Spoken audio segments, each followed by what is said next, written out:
Welcome back, learners. We have been discussing Block 3 Unit 1, that is on tribal status and development strategies, and today's session we are going to discuss the topic on the tribal welfare and what are the developed measures in India. The tribal development is based on twin approaches, namely the protection of their interests through legislative and administrative support and promotion of developmental efforts through plan schemes. The legal and administrative aspects are mainly based on different provisions of the Indian Constitution.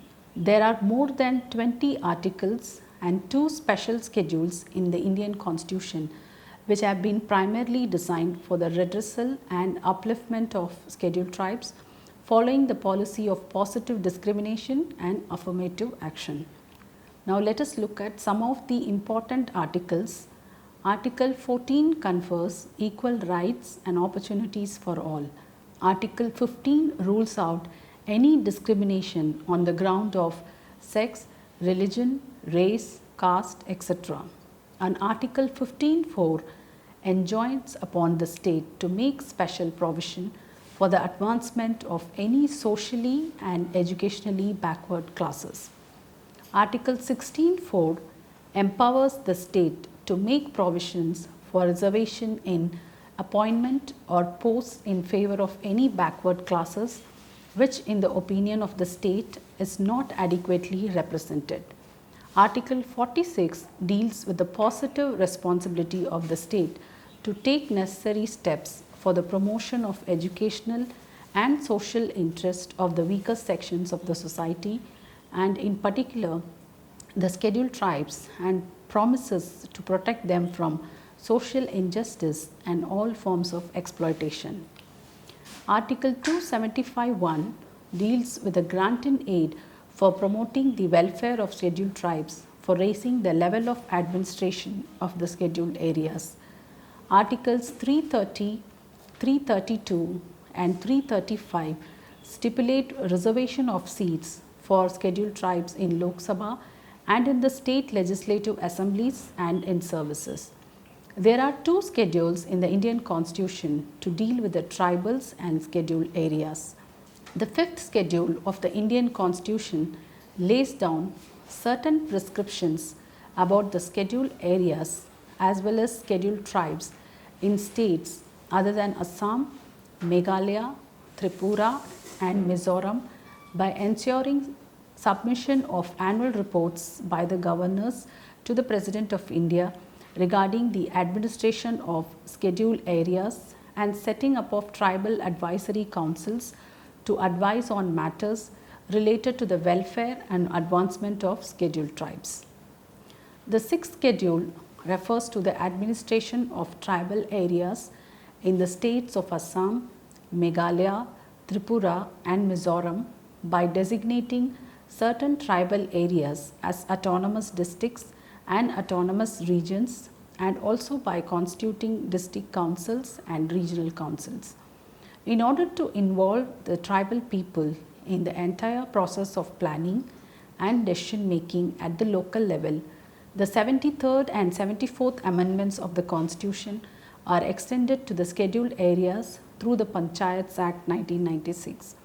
More recently, the Indian Parliament has also passed the Scheduled Tribes and Other Traditional Forest Dwellers Recognition of Forest Rights Act 2006 to preserve their command over and access to natural resources. In short, all these constitutional provisions are directed towards developing the tribals at par with the rest of the society. The different tribal development measures can be analyzed from 2 perspectives. Firstly, the colonial policy of tribal development, and secondly, the post-independence period efforts of tribal development. Now let us see the colonial policy of tribal development. The study of the socio-economic condition of the tribal people was difficult during the colonial period due to inaccessibility of tribal areas. It was only after the entry of the missionaries into these areas that the officers of the administration started paying some attention to the tribals. The history reflects that the British legislature in India passed the Scheduled District Act 14 of 1874, by which local governments were empowered to identify and declare certain areas as scheduled areas. Some important steps had been taken by British administration for the development of tribals in India are: the British administration created the semi-autonomy territory of Kandahar and promulgation of tenancy protection legislation. Again, realizing the backwardness of these areas, the Indian Education Commission of 1882 had suggested for preferential treatment of tribal children in the form of non-payment of school fees and additional grants to the schools located in tribal areas. The colonial policy of tribal development in India was based on the colonial policy of isolation. The colonial government dealt with the tribals, keeping their own vested interest in mind. They realized the potentiality of tribal areas and hence restricted the entry of outsiders or the people from the plains by making the tribal areas partially excluded and excluded areas. So, as a result, the British adopted policies to isolate tribals from general masses. Since the British were also very eager to exploit vast forest wealth and utilize forest regions for defense and security purposes, improvement of communication in these areas was important. So, they took necessary steps to make these areas accessible, but keeping the tribals isolated at the same time. Dr. J.J. Houghton, in his writing on the impact of British administration in tribal areas, observed that far from being of immediate benefit to the primitive tribes, the establishment of British rule in India did most of them much more harm than good. It may be said that the early days of British administration did very great detriment to the economic position of tribes through ignorance and neglect of their rights and customs. Many changes have been caused incidentally by the penetration of tribal country, the opening of communication, the protection of forest, and the establishment of schools, to say nothing of the openings given in this way to Christian mission. Many of the results of these changes have caused acute discomfort to the tribes. Similar observations have also been made by the UN DBAR Commission on the impact of British administration on tribals, where it stated that it resulted in reducing the tribals to a state of penury in most parts of India. They were at the lowest level of literacy except in certain parts. Their lands were heavily encumbered and a good portion had already passed in the hands of non-tribals. Their rights in forests were definitely encroached upon. Outside elements introduced for the purpose of government and forest work continued to exploit them. On many occasions, reforms were ordered, but all these proved futile. Commenting on this, Professor G.S. Gurye observed that the acute of discomfort was very often so great that it led to apathy, indifference, and moral deterioration, and even a decline in population. Now let us see the tribal development in the post-independent period in detail. In the Constituent Assembly, Dr. B.R. Ambedkar stated, on the social plane, we have in India a society based on the principles of graded inequality, which means elevation of some and degradation of others. On the economic plane, we have a society in which there are some who have immense wealth and who live in abject poverty. On the 26th January 1950, we are going to enter into a life of contradictions. In politics, we will have equality, and in social and economic life, we will have inequality. In politics, we will be recognizing the principles of one man, one vote, and one value. If our social and economic structure continues to deny the principles of one man, one value, how long shall we continue to live this life of contradictions?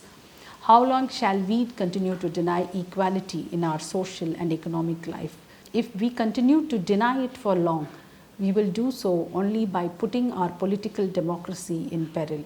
We must remove this contradiction at the earliest possible moment, or else those who suffer from inequality will blow the structure of political democracy which this assembly had so laboriously built up. This underlined the importance of adopting special steps for the necessary development of the marginalized section of the society, such as scheduled tribes in India.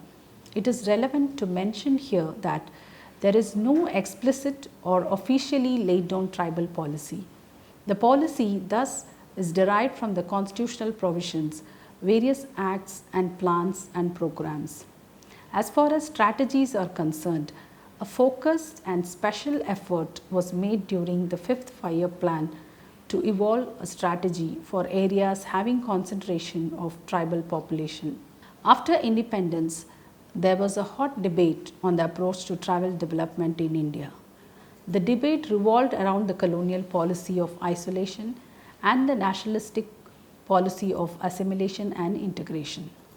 The colonial anthropologist Warrior Elwin followed an isolationist path of tribal development after advocating the creation of a national park in an inaccessible part of the country where Baiga culture could be preserved. Later on, he modified his national park theory of keeping the tribals as museum specimens. We do not want to preserve the tribesmen as museum specimens, but equally we do not want to stop the clock of progress, but we do not want to see that it keeps the right time. We may not believe in the myth of noble savage, but we do not want to create a class of ignoble. So this was quoted in Vidyarthi and Roy.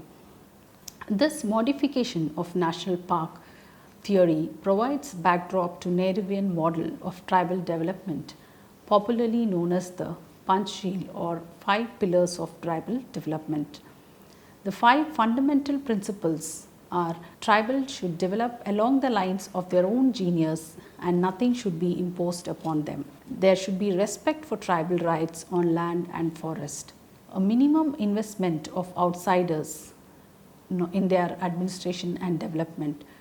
Administration and launching of multiple schemes should be avoided and effect should be made within the framework of the social and cultural institutions, and evaluation of results should not be statistics but by their quality of life. So these principles gave importance to tribal pluralism and aimed to integrate the tribal population with the mainstream society. Virginus Saxa argues that reservation was extended to scheduled tribes with a view to integrate them in the so-called mainstream of Indian life. Our various policies and programs of tribal developments are supposed to have been based on this approach of integrating tribals with the mainstream and brought at par with the rest of the people.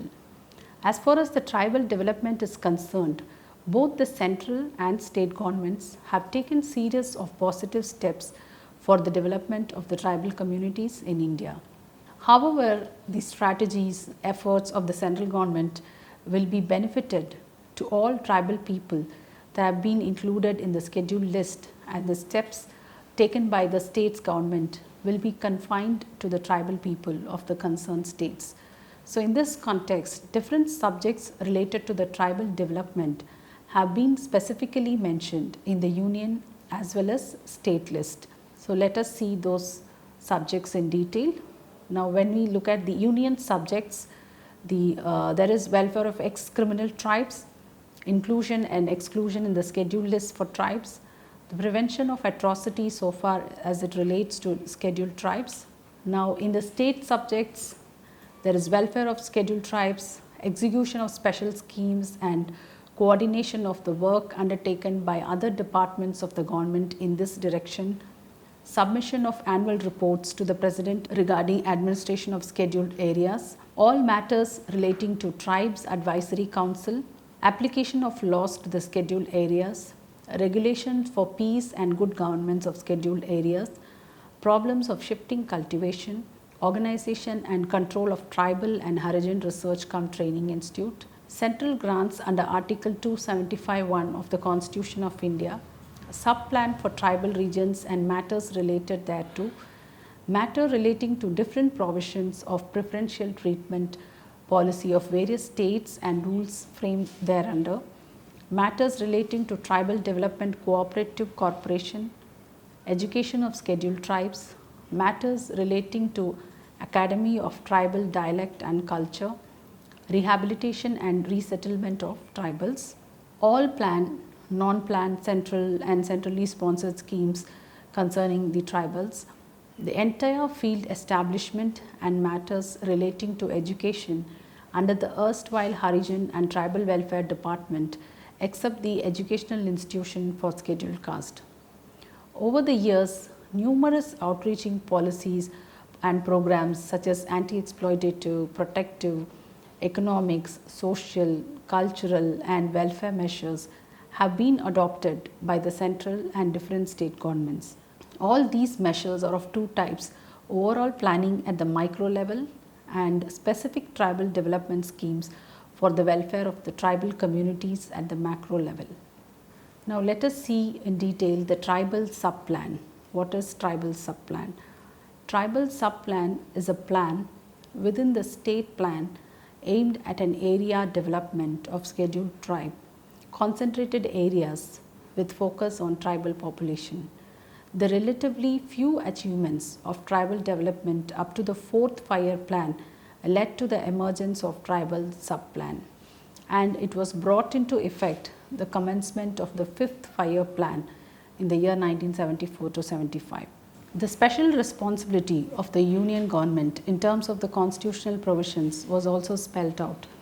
Each central ministry is responsible for the development of these areas in relation to its functional jurisdiction. They should review the tribal situation and provide necessary investment for their speedy development. However, all sectoral efforts in their totality may still not provide the full answer to their problems. It was agreed that the nodal and the residual responsibility would rest with the Ministry of Home Affairs and the Union level under the constitutional scheme. Thus, the roles of all partners in development were defined, and a mechanism for its translation in operational terms was also provided. Another basic premise in tribal development is the recognition of the fact that the socio-economic situation may require a specific answer. The basic unit of planning and implementation, which should be homogeneous and viable, was defined as an integrated tribal development project. The sub-plan should be built from below and represent an organic build-up of project planning. The primitive tribal communities should be identified and special programs with adequate flexibility built up for them. The 9th 5-year plan aimed at empowering scheduled tribes in different spheres, and when we see the 10th 5-year plan, it focuses on tackling the unresolved issues and problems in a time-bound basis, besides providing adequate space and opportunity for the tribals to empower themselves with the strength of their own potentials. During different 5-year plans, the following schemes had taken up under different programs such as protective measures like legal aid, marketing agricultural and minor forest produce, sale and supply of essential consumer commodities, bonded labor, non-productive credit, recognition of excise administration, strengthening of traditional panchayats, and related to agriculture and forest like survey and land records, agricultural research, general agricultural development, credit for productive purposes, landless laborers, training of young farmers, forest villages, development of forest and forest-based economies, etc., shifting cultivation, and animal husbandry, irrigation, communication, electricity, industry like small scale industry and medium scale industries, and mining.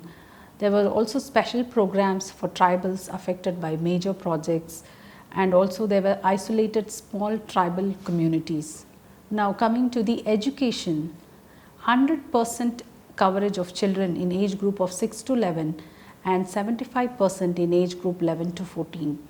And there were also residential schools, provision of principal meals and uniforms, hostel accommodation, pre-metric scholarships, post-metric scholarships, improvement of standards, teaching in mother tongue, extracurricular activities, and physical education, construction of high schools and middle school buildings, special program for youth in the age group 15 to 25, citizen education, stipends to children of teachers, special pay to teachers working in extremely backward areas, construction of residential facilities especially for lady teachers, development of tribal markets as centers for cultural activities.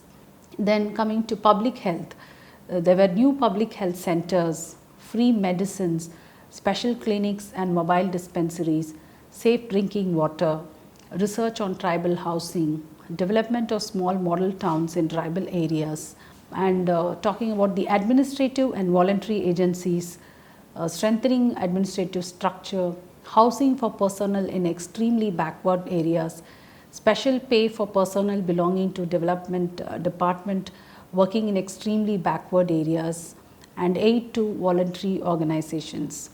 So learners, hope you would have understood this block in detail. We have come to the end of this block unit 1. Hope you would watch the video and learn the e-content. Thank you.